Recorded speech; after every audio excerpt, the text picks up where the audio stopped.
J'ai pris le taxi, j'avais fini mes courses. Je rentrais à la maison à Sotrapine d'Autry. Et puis j'ai pris le taxi au niveau de la zone, sur le côté où il y a l'agence SGBCI là, pour pouvoir rentrer à Sotrapine. Et là, tout ce que j'ai remarqué sur le taxi, c'était écrit taxi climatisé. Le chauffeur avait une bonne prestance, il était bien habillé en tout cas, donc ça m'a rassurée. Je suis montée sans vraiment regarder la plaque. J'ai même pas regardé même la plaque du véhicule, la marque du véhicule, rien. Bon, de toute façon, J'étais pressée, donc, voilà. J'étais pressée, donc je suis partie et un peu plus devant, il y a une autre station avant de trouver les CIMAF et consorts là. oui.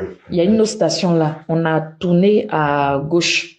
Il m'a demandé au préalable il m'a demandé au préalable s'il pouvait tourner parce qu'il soupçonne un embouteillage devant. Mais on n'avait pas encore vu la queue ici. Donc j'ai dit, bon, ok, du moment où on arrive vite, je sais aussi qu'il y a des travaux sur le tronçon, donc ça peut créer effectivement des embouteillages. Donc on a contourné. Et c'est au moment où on était en train de contourner, j'étais sur le téléphone et quelqu'un a mis la main par derrière avec une sorte de lotus ou chiffon ou quoi, avec un produit certainement non, pour m'asphyxier.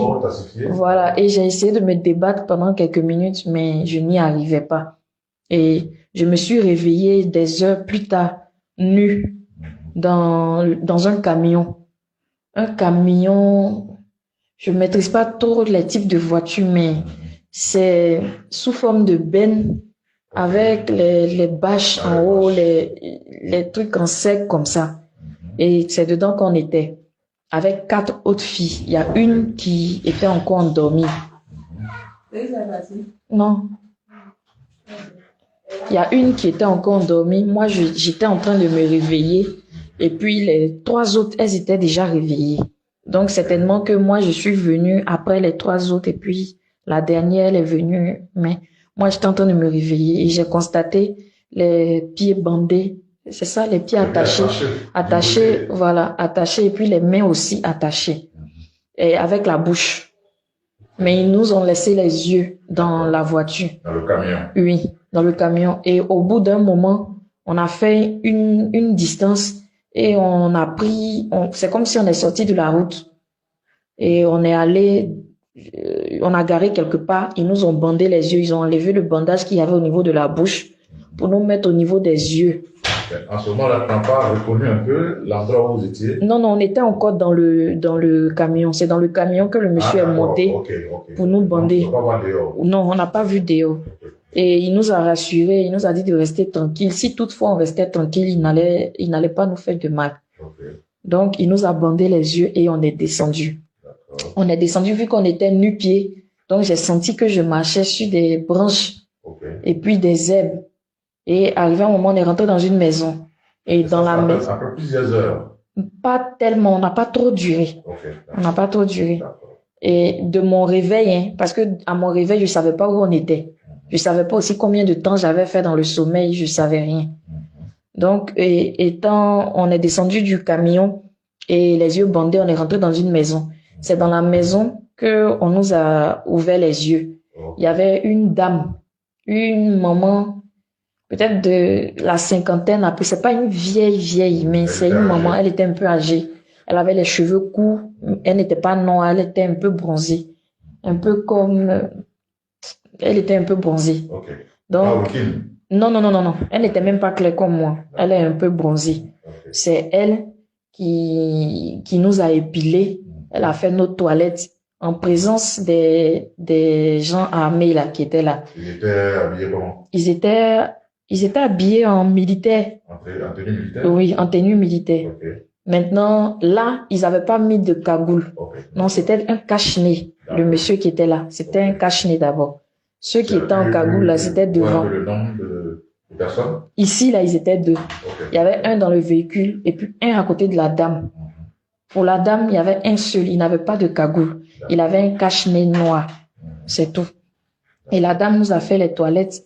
Et c'est lui, quand la dame a fini les toilettes, il a pris la tondeuse pour nous couper les cheveux. Et il a fini, la donna à la dame, il dit voilà les restes.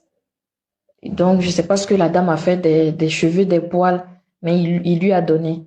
Et lui, par contre, il parlait, il avait un accent anglophone. Ok.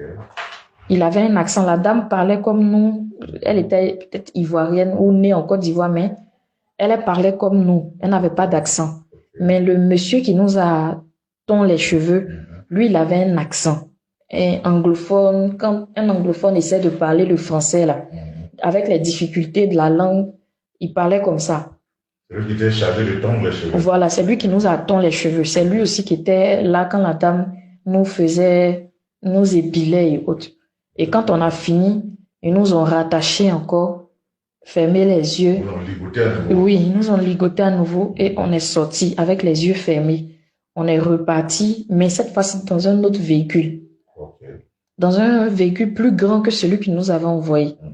Donc, on est monté et une fois monté, le monsieur est monté avec nous. Il nous a enlevé les yeux, les bandages des yeux pour mettre au niveau de la bouche.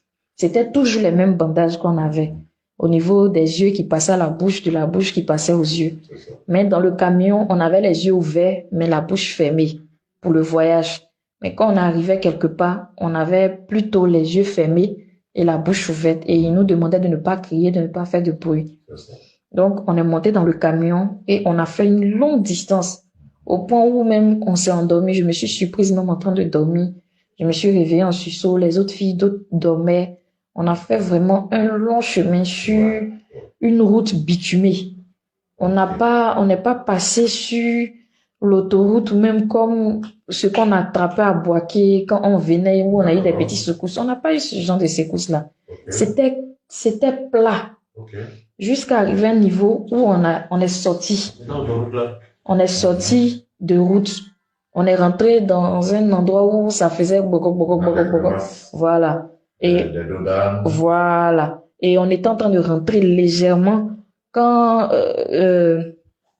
oui, ils étaient en train de parler d'un autre colis qui arrivait, un truc comme ça. Donc, ils ont garé et il y a un autre véhicule qui est venu livrer. Je vais prendre le thème. Il y a un autre véhicule qui est venu donner les deux petites filles. Oui, qui est venu livrer encore. Voilà, d'autres colis, comme il disait. Voilà. Deux petites filles, oui. Deux petites filles claires aussi comme nous. Mais une avait l'âge de 4 ans, autour de 4 ans, 5 ans. Et puis l'autre avait autour de 6 ans, peut-être 7 ans maximum. Mais elles étaient à peu près non, les deux étaient filles. On était toutes filles. Wow. Mais elles étaient déjà coiffées aussi. Et puis déjà nues comme nous. On n'avait pas de vêtements ni de sandales, rien. Et on a repris la route. On est sorti du coin qui était bizarre là. On est sorti, on a repris la route encore. On a repris la route encore sur une longue distance encore. Et arrivé un moment, là, il y a l'une des petites qui, quand elle est montée même, elle a vu ce qui se passait avec les petites 4G de maintenant. Elle a un peu compris. Donc, elle avait commencé à pleurer et il y a une parmi nous qui était un peu plus âgée. Elle peut-être rentrée dans la quarantaine. C'est elle qui a essayé de consoler la petite. Elle a rampé avec ses fesses. Je sais pas si ça se dit. Elle poussait avec ses fesses comme ça. Et elle est partie puisqu'on était attachés. Elle est partie au niveau de la petite et elle a collé la petite contre elle pour essayer de la, voilà, comme ça, pour essayer de la calmer un peu. De la consoler. Et tout d'un coup, ils ont garé. Il y a le gars là qui a pris son âme derrière là. Le truc carré derrière les fusils là. Et puis il a donné un coup, voilà, la Corse. Il a donné un coup à la dame que qu'est-ce qu'elle est en train de faire. Donc la dame a crié et puis l'autre chauffeur, le chauffeur même est descendu. Il dit mais pourquoi tu la tapes? On nous avait demandé de ne pas faire du mal, de ne pas les brutaliser, mais pourquoi? Et le monsieur a dit mais est-ce que tu as vu ce qu'elle était en train de faire? Elle était en train de faire quelque chose que j'ai vu par derrière qu'elle était en train de faire quelque chose. Donc, après, ils se sont mis à côté, mais ils se disputaient pendant un bon moment. Et ils sont remontés. On a fait un bout de chemin et on a garé. Il y a un autre véhicule qui est venu récupérer la dame qui était blessée, qui a reçu le coup là. Et ils ont fait descendre les deux fillettes pour monter avec la dame. Dans un autre véhicule maintenant. Oui, dans un autre véhicule que j'ai pas vu, mais on entendait les bruits Et quand ils ont fait descendre aussi, on a su que ils faisaient descendre. C'est ça. Donc, ils sont partis et nous, on a continué notre route. Toujours on savait pas dans quel sens on partait puisque, voilà, on savait pas, tout était fermé. Donc, on a pris la route, arrivé à un moment, on est rentré encore dans le chemin bizarre là. Okay. On est rentré encore dans un chemin et on nous a fait descendre. Ils nous ont bandé les yeux, ils nous ont fait descendre. Donc, quand ils nous ont fait descendre, on est arrivé à un niveau et il y avait deux messieurs en cagoule. Cagoule un peu comme pour... Les cagoules là sont en treillis, tatoués en treillis comme ça. C'est pas les noirs comme les bandits potes là. C'est des cagoules comme les militaires. Okay. Ils étaient habillés comme des militaires. Et en tenue militaire? En tenue, oui. Okay. Et avec les calages, je sais pas si c'est calage, mais c'est pas long. Ça, c'est pas les Kalachnikov. Bon, pourtant, je connais pas. C'est pas pistolet. Ça doit être les Uzi. Au milieu, là. Les Uzi ou les fusils à pompe. Pourtant, je connais pas les noms. Les Uzi. Donc, c'est pas trop long. Ça vaut d'ici comme ça. Okay. Eux, ils étaient là avec deux. Un sur sa poitrine. Okay. Et on est rentré. Il y avait un monsieur en blouson avec cagoule aussi. D'accord. Donc, ils nous ont fait asseoir et on devait passer. Ils nous ont pris la tension, la température, le poids et puis l'âge. Et après, il nous a demandé de nous étendre sur les lits picots. On devait passer chacune à son tour pour faire une sorte de visite médicale. Donc, ils nous ont palpé les seins, ils nous ont touché. Le docteur, celui qui était en blouse blanche, oui, en blouse blanche là. Okay. Et arrivé à mon niveau, il m'a demandé, mais vous avez fait une césarienne? J'ai dit oui, que je suis maman. Ça, c'est au milieu de la forêt là-bas maintenant? Oui, okay. Quelque part là-bas. Je savais pas où on était d'abord. Voilà. Voilà. Donc, il m'a dit, ok, descendez. Et puis, il m'a mise à côté et il a appelé d'autres. Et quand il a sorti la tête pour appeler l'autre, il a dit au monsieur, ça, c'est un déchet. Il n'a pas trop parlé. Il est rentré, il a fini et il y a deux qu'il a gardés. Et il y a une autre qui est venue, elle était tatouée. Et elle est venue aussi à côté de moi. Et il a dit, bon, voilà, j'ai fini mon point. Il y a deux qui sont bons, il y a deux qui sont pas bons. Il y a deux déchets. Donc, vous devez vous débarrasser des deux déchets là rapidement parce que ça va pas plaire au boss. Yes.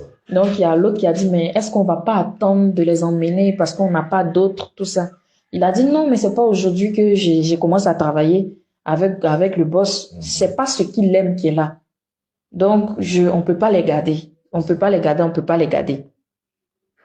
Et donc, à partir de là, ils nous ont pris, nous deux, pour sortir.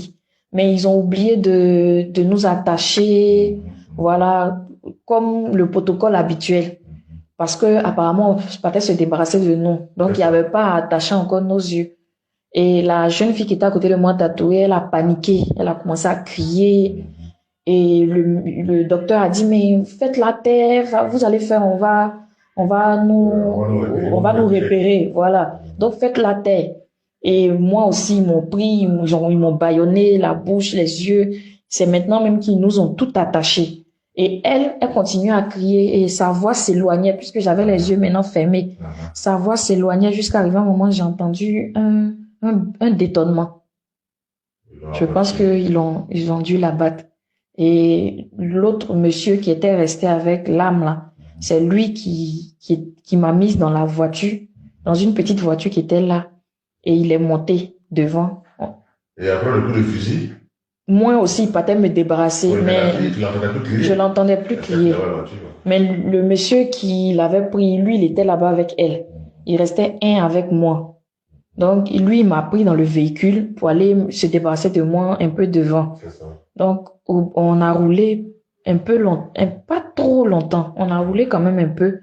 Et puis, il est descendu avec une sorte de pioche parce que j'entendais les bruits et il a commencé à creuser. Pioche ou bien perle, quelque chose qui peut creuser. Et il a creusé, voilà. Et il a creusé jusqu'à... Et il m'a demandé, il a arrêté de creuser puis il m'a dit, Madame, votre césarienne, là, c'est quoi au juste? Et puis j'ai dit, ah, j'ai un enfant, j'ai un petit gosse de 4 ans. Et puis il a dit, ah bon?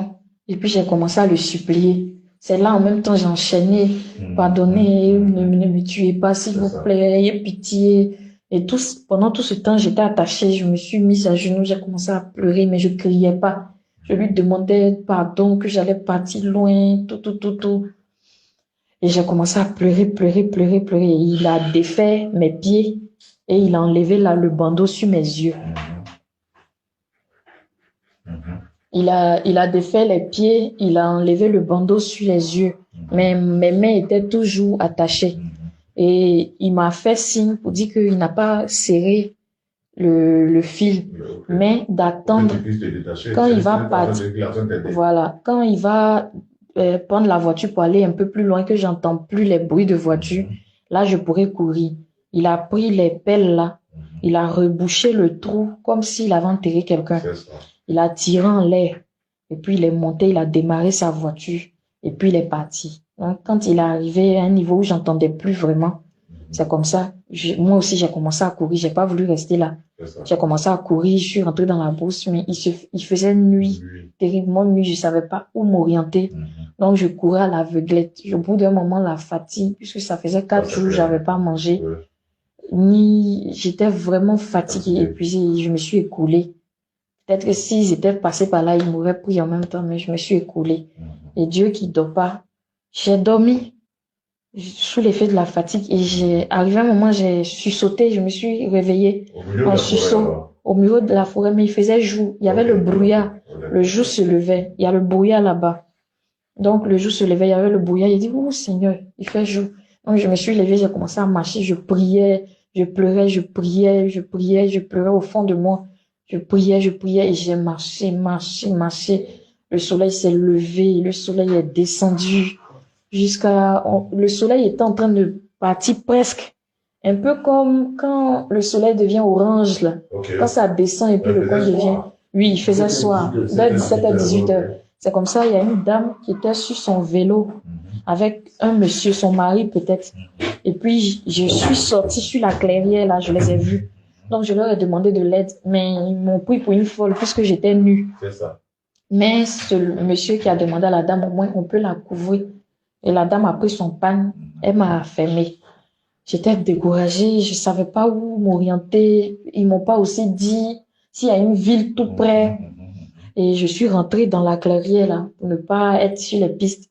J'ai commencé à marcher jusqu'à il faisait nuit. Et vraiment, j'étais à bout de souffle. Je pouvais plus avancer. Je suis tombée là. Et dit, advienne que pourra. Soit je meurs, soit quelqu'un me retrouve et puis on m'aide. Et c'est là que j'ai entendu pom pom pom, pom pom pom, comme s'il y a des camions qui passent. C'était pas trop loin, comme j'ai l'ouïe quand même développée. Je me suis levée, j'ai dit, j'ai trouvé de la force, je me suis levée, j'ai commencé à marcher. Effectivement, j'ai vu. Le monsieur et la dame sur le vélo. Ils sont partis. Ils m'ont juste donné le pain pour me revêtir, ils sont partis. Ils m'ont rien dit, ils m'ont pris pour une folle carrément. Donc, au bout de la route, j'ai vu maintenant la route. Il y avait les camions qui passaient. J'ai vu même les camions maintenant passer. Mais j'étais un peu cachée dans les herbes hautes là. Et j'ai vu les lampadaires allumés avec 2 jeunes filles et puis un jeune à moto. Ils étaient en train de causer, puis je suis partie vers eux. Quand je suis arrivée aussi, ils ont pensé que j'étais folle. Je leur ai demandé de l'aide. Gendarmerie, police, ils disent d'expliquer. J'ai dit, mais je veux voir un gendarme. Il n'y a pas un gendarme ou une police quelque part. Et ils faisaient bizarre. Ils hésitaient. Donc, moi aussi, je voulais pas m'arrêter. J'ai commencé à prendre la route de la brousse encore. Et c'est là, il y a une jeune dame en cheveux courts. C'est elle qui m'a arrêtée. Et elle m'a dit, madame, pardonnez, revenez. Et je suis revenue vers elle. Ils étaient devant un hôtel, ça s'appelle Asena. Asena. On dit Asena en Bangla. Donc, elle m'a dit de m'asseoir. Je m'appelle, comment je dis, je m'appelle Euma Christine. Donc, elle a dit aux 2 autres là, mais si elle a dit son nom, c'est qu'elle n'est pas folle. C'est comme ça, elle m'a dit, madame, asseyez-vous, je vais appeler les gendarmes, ils vont venir. Donc, elle a appelé les gendarmes. Ils sont venus en véhicule et c'est eux qui m'ont pris. On est arrivé à la brigade, ils m'ont nourri, m'ont donné de l'eau, un matelas, dans une salle climatisée pour que je puisse me reposer. Et puis après, ils ont commencé à faire les auditions. Et là, j'ai donné le numéro de Clément. J'étais à la gendarmerie. Oui, de quelle ville? Oui, Djebonois. Voilà, Djebonois. Quand j'ai demandé à la fille où on était, elle m'a dit Djebonois. J'ai dit c'est où? Elle m'a dit c'est vers Boaki. Et c'est dans la gendarmerie que j'ai demandé aujourd'hui est quand. Et puis il m'a dit jeudi nuit. On est au jeudi. Je dis mais je suis sortie lundi. Je sais pas, j'ai pas vu le temps passer, tout ça. Donc j'ai essayé de leur expliquer. Ils m'ont dit de me reposer, de manger, et puis j'allais prendre l'audition de me reposer d'abord. Comme j'étais un peu paniquée, troublée, il y a le monsieur MDL Mao. MDL Mao, c'est celui-là qui s'est occupé de moi, vraiment, il s'est bien occupé. Il m'a traité comme une petite sœur. Il s'est occupé de moi, il m'a donné des habits, les tenues de militaires, gendarmes, là, orange, comme ça, c'est ce que j'ai porté. Et puis, il allait acheter les quais pour me donner, j'ai porté les quais. Il a envoyé 2 draps de chez lui pour me couvrir, pour mettre sur le matelas. Et il est resté avec moi jusqu'autour de 2 heures. Il n'était pas de garde, donc il m'a dit il allait aller se reposer parce que demain, il devait monter pour remplacer ceux qui sont là. Et il est rentré et puis les autres se sont occupés de moi. Et donc, du lundi jusqu'à jeudi, les malfaiteurs là, ils vous donnaient pas à manger? Non, on prenait des fruits, ils nous donnaient des jus de fruits dans les pipettes et puis de l'eau. On n'a pas mangé. Ok. Donc c'est comme ça que quand tu donnes le numéro de Clément, il a donné le numéro de Clément et puis l'adjudant et le MDL Mao l'a appelé. Il y avait 2 numéros en tête, son numéro et puis le numéro de maman, mais comme elle a l'attention, elle a préféré. Oui, on n'a pas que. Je comprends. D'accord. Merci. MDL la matin était. Oui, au matin de ce vendredi-là. C'est ça, non? Aujourd'hui, vendredi. Ce matin-là, quand je me suis réveillée, avant que mes parents n'arrivent, il allait me faire à manger. Il a acheté du pain, oui, du pain, café. Il m'a demandé si je voulais autre chose, si je voulais appeler un parent. Comme il venait pas, si je voulais peut-être appeler ma maman, ou si je veux naviguer. J'ai dit non, que ça va. Et il est resté, on était en train de regarder la télé ensemble. Et pendant ce temps, ton portable, tout ça là, ils ont... Oui, j'ai demandé à parler à Clément et puis Clément m'a dit qu'il était en route. Il a lancé le numéro de Clément, voilà, qu'ils étaient et Clément m'a dit. Ton portable, tout ça là, ça c'est... Non, tout était mort. Ils ont récupéré nos affaires, nos bédous, tout ça, ils ont jeté quelque part parce que l'autre, quand la dame devait nous épiler, le monsieur a demandé, vous vous êtes débarrassé de tout, leurs affaires, et puis il a dit oui, on s'est débarrassé de tout. Donc il n'y avait rien qui pouvait les localiser vers nous. C'est ça. Donc c'est un peu ça. D'accord. Merci. Il y a pas de faire. Merci. Il y a pour ma fille.